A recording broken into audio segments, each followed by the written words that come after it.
বৃষ্টি হলেই বন্দরনগরী চট্টগ্রাম পানির নিচে তলিয়ে যাবে, সেটি যেন এখন অনেকটাই স্বাভাবিক ঘটনা হয়ে দাঁড়িয়েছে।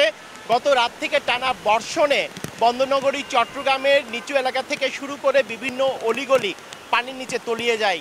নগরীর প্রবর্তক মোড়, বাদুরতলা, কাপাসগোলা, চকবাজার, আগ্রাবাদ থেকে শুরু করে বিস্তীর্ণ এলাকা কিন্তু কোমর সমান পানিতে তলিয়ে যায়। আর এই জলাবদ্ধতায় চরম দুর্ভোগে পড়ে চাকরিজীবী থেকে শুরু করে সাধারণ মানুষজন।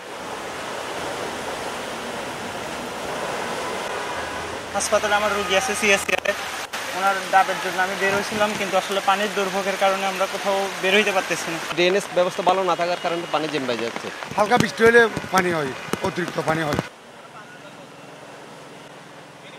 নগরীর 3টি সংস্থার 4টি প্রকল্পে জলাবদ্ধতা নিরসন প্রকল্পের কাজ চললেও এখনো তার সুফল পাচ্ছে না নগরবাসী।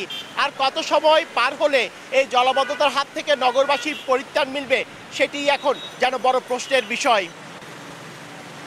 বর্ধমান রোডে সব জায়গায় পানি, কাদালগঞ্জ, পার্ক বি, চকবাজার সব জায়গায় এক কোমরেরই পানি। ড্রেনের প্রবলেমের কারণে পানিটা নামতেছে না। হ্যাঁ, আর জায়গাটাও নিচু, ঘরের ভিতরেও পানি উঠে গেছে, মানে রোডে ঘাটেও পানি উঠে গেছে। নালার সমস্যা আছে, ড্রেনের সমস্যা আছে। আবহাওয়া অফিসের তথ্য মতে আজকে সকাল 9টা পর্যন্ত গত 24 ঘন্টায় 112 মিলিমিটার বৃষ্টিপাত রেকর্ড করা হয়েছে।